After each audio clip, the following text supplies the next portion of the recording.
In this video, we're going to be talking about the F1 bib height, F1 changeable ride height, T-tray section just underneath where the driver sits, and altering that between qualifying and the race. Red Bull are very much at the center of this. And if you're interested in what my thoughts are, definitely keep watching.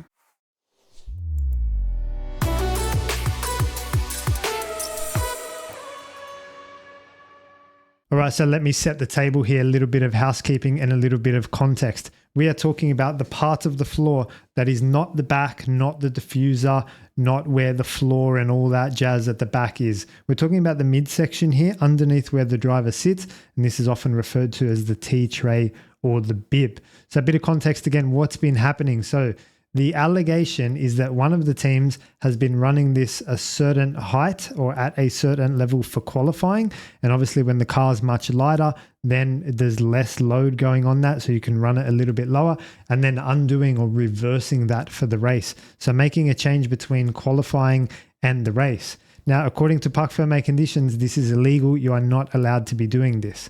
So what do I think of it? If it is indeed true and if it is indeed Red Bull as we suspect, well, I've got a few thoughts on it, actually. Number one, I don't think that it's groundbreaking technology or any particular reason why Red Bull were super quick or are leading the championship. I don't think it's that at all. We saw in Baku the McLaren Flexi Wing recently got banned or cleaned up or taken a look at and re-clarified. And they were totally fine in Singapore, absolutely smashed it. You've got to remember, guys, that these cars, it's not just down to one piece or one particular thing. The car itself operates like an orchestra. The whole thing has to be in harmony.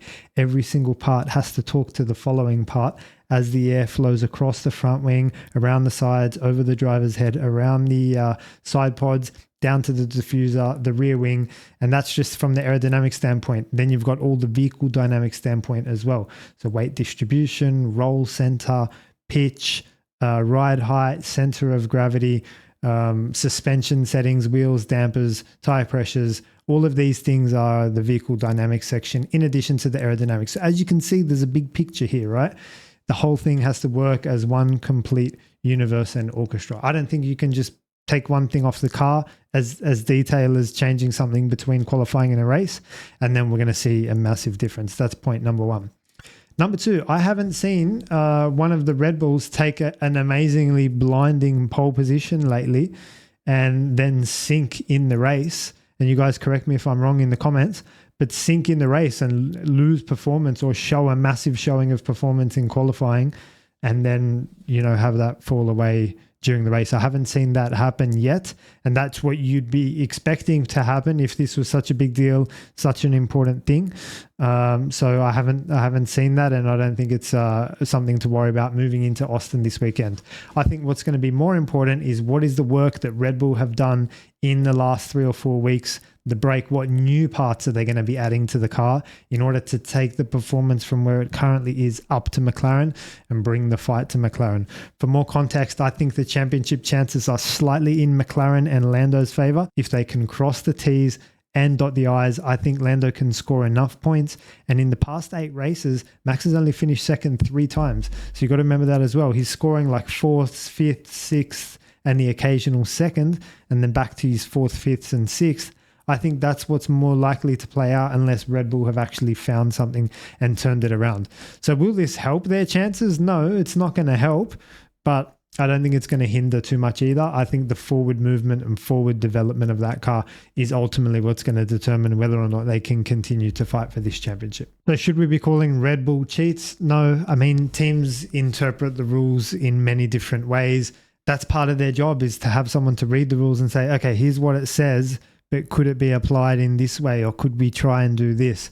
And that's often why you see that the FIA doesn't just expel someone from the championship for breaking a rule, because actually they've been creative, they've interpreted the rules in the right way. And I'm not saying Red Bull have done in this case, but in other cases in history, in the past, like exhaust blown diffusers on the Red Bull or double deck diffusers on the Brawn, these things are just creative interpretations of the rules that eventually everyone copies, and then they get drawn a line and said no more of this. So similar to the Flexi Wing on the McLaren, the same sort of thing. the guys are reading the rules and interpreting it a certain way, and that's the way they've interpreted it. They've got an advantage up to this point, but the party's over and it's time to move on. So again, I think it's a storm in a teacup. I don't think it's going to have a big deal or big impact on this weekend's result. Not to mention, we are talking about a part of the car that's not crucial. We're not talking about the diffuser. We're not talking about rear wing, front wing. We're not talking about a weight thing. We are just simply talking about the center, the T-tray, that height that's being measured there, and being able to adjust that. Obviously, the closer you can get it to the ground, the more performance you're going to find. I get it, but it's more about, like I said at the start of the video, how are the bits of the car working in unison, and do those bits work or not work? If you've got parts on the car that don't work, you can lower that T-tray as close to the ground. It's not going to make a difference. So that's the context and where I'm coming from for this video. Let me know your thoughts in the comments section below. Do you think this is a big storm in a teacup as well? Or do you think that this is a serious breach of technical regulation and infringement and Red Bull should be thrown out of the championship? I'll be keen to hear your thoughts. Looking forward to the weekend. I'll keep you up to date post sprint race and post main race as well. Thanks for watching. I'll see you in the next one.